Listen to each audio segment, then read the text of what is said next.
Focus. Ideate. Innovate. Enable.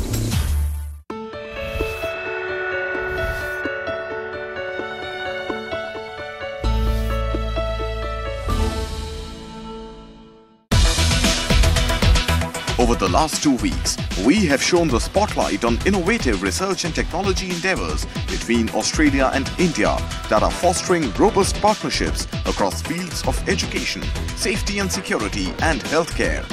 This week, we trail the infrastructure path, both physical and social, where society is the direct beneficiary.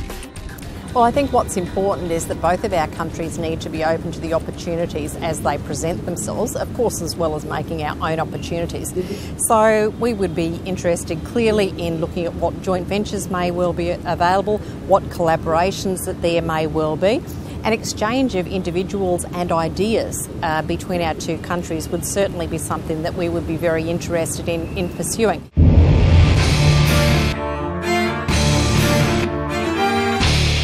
On the outskirts of Chandigarh, in the bustling city of Mohali, Punjab Institute of Sports has partnered with Australia's Victoria University to aggressively promote a culture of sports with the right emphasis on training and infrastructure.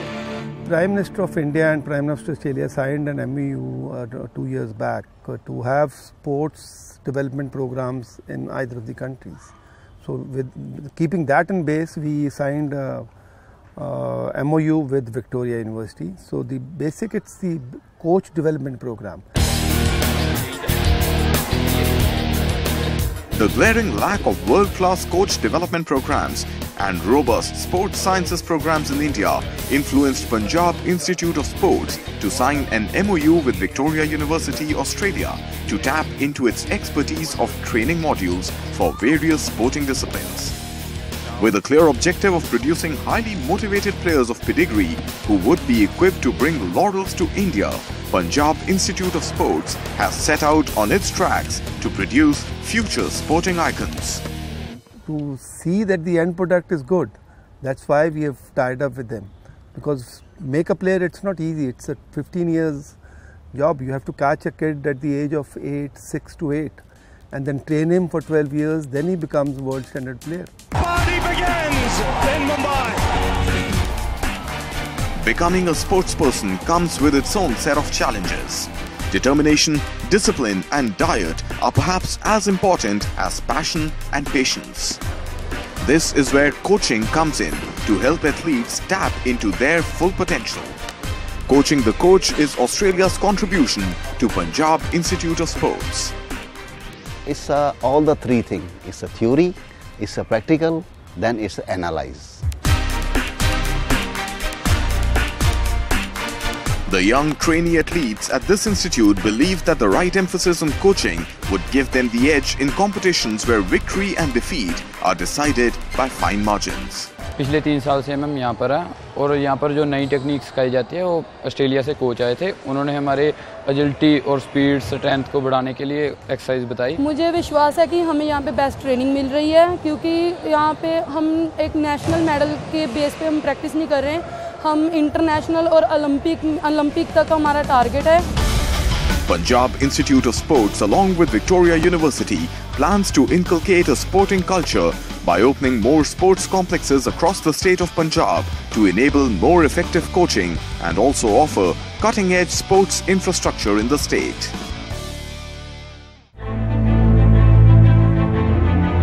And cutting-edge infrastructure is what Australian company Populous has mastered over the years.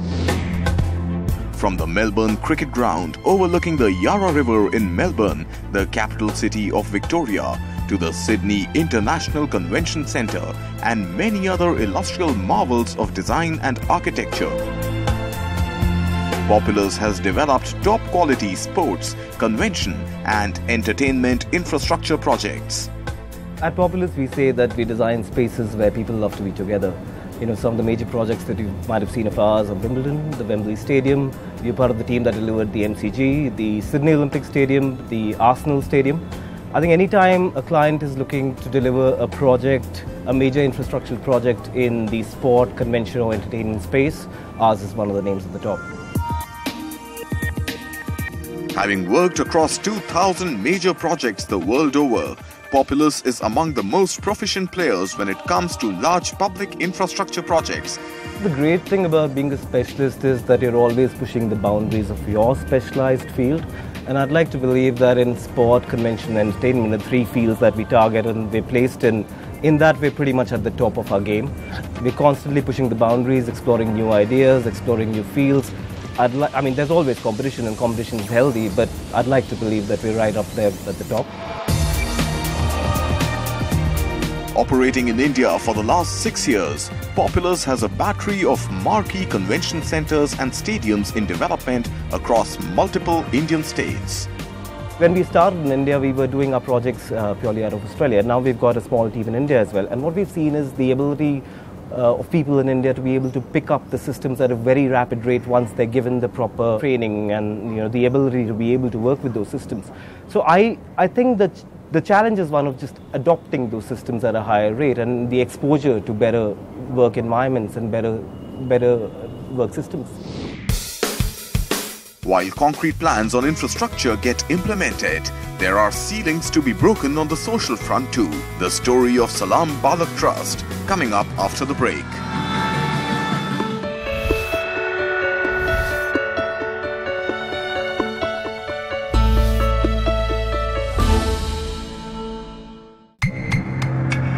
India has no home for 20 million street children. Every day, almost 40 children arrive at Delhi and find themselves living a life with no shelter, no protection, no food, no family, no future, and little hope.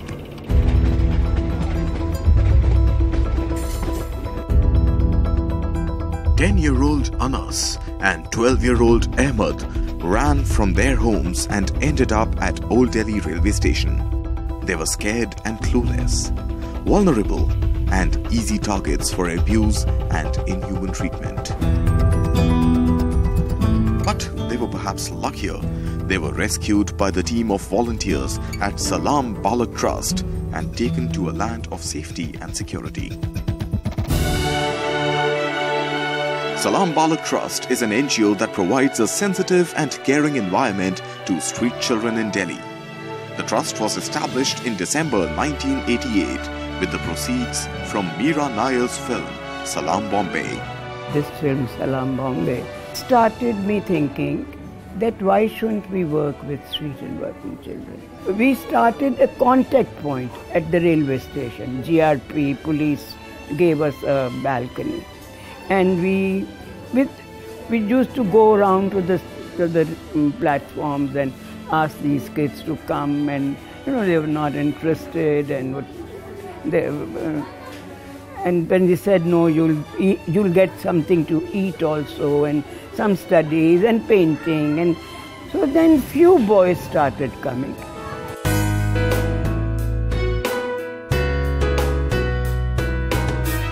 From a staff of 3 and 25 children they rescued almost 30 years ago, the trust has come a long way. It operates with 150 people today, providing support services for over 8,000 children a year in Delhi and the National Capital Region through 30 centers. So far, the trust has rescued 70,000 children and even reunited many of them with their families. I am never saying that I am going to change the world. If even one life we have been able to save, I'll be satisfied. Salam Balak Trust has 6 full-care residential centers called homes for boys and girls. After initial sensitization, the children take to the creative and nurturing environment of these homes. Education, play, and music become key to sustaining their continuous learning at these daycare centers.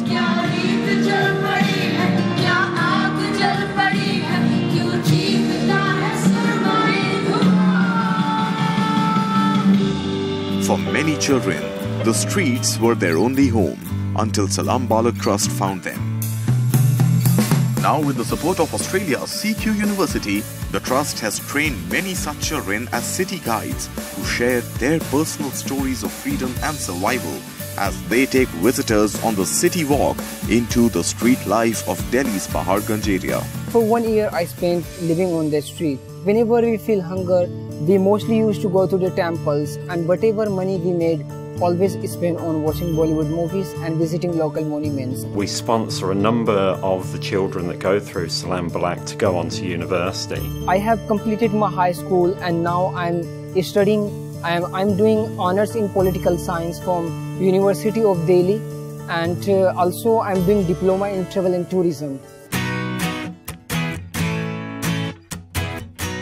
In October 2011, CQ University of Australia signed an agreement with the Trust outlining the university's commitment to provide ongoing support through sponsorship of the City Walk and the provision of scholarships for eligible students to attend higher education in India. Because of CQ donations, funding, that we have been able to fulfill a child's desire. We've now got people on our scholarships graduating in a whole range of things, including engineering, fashion design, teaching, you name it. Our graduates at Salam Balak do that.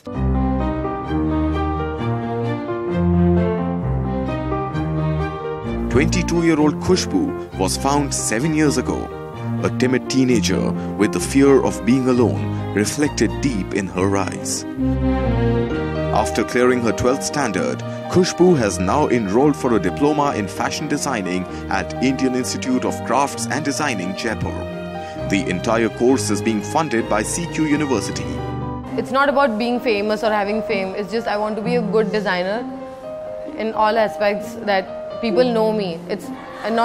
I don't want to be in the limelight or anything like that. It's just that people should know that Khushbu Khan's dresses are, yeah. 27-year-old Vijay Manjunath arrived at New Delhi railway station when he was just 4. After his initial years at another NGO where his education was funded till class 10th, destiny brought Vijay to the Salam Balak Trust. Vijay went on to become an aeronautical engineer and managed to secure a job at a big corporation. Now he is fulfilling his entrepreneurial dream. In the near future, the services which we want to give it to our users, that would be a full spectrum of the photography industry. It's really interesting and very gratifying to see people now getting their degrees. They're an incredibly bright group of scholarship winners.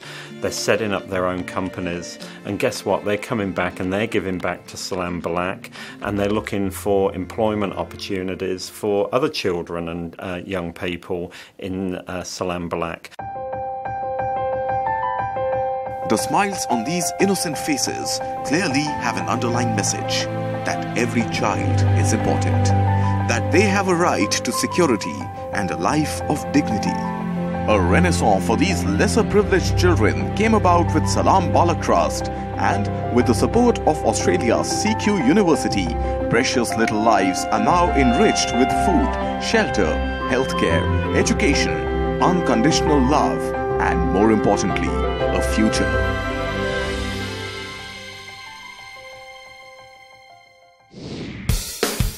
Coming up, an inspiring example of electronic waste management using innovation and technology.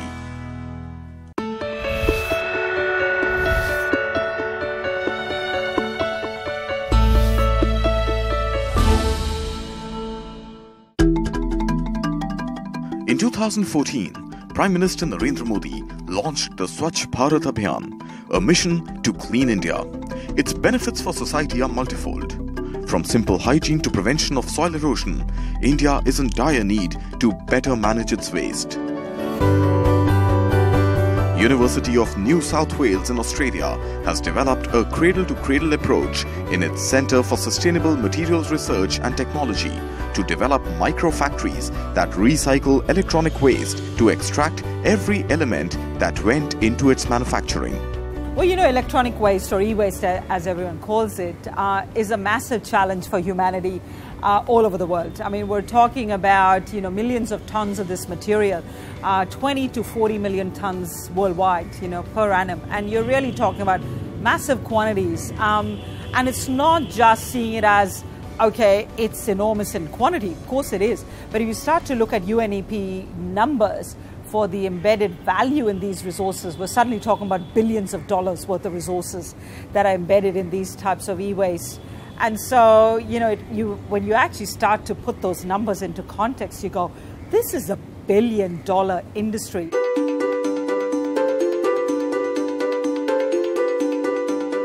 With our electronic waste, for instance, we not only have access to metals, but we also have access to plastics and to glass and to rare earths. So if you've got access to all of these incredibly valuable materials, why would we throw it away into landfill?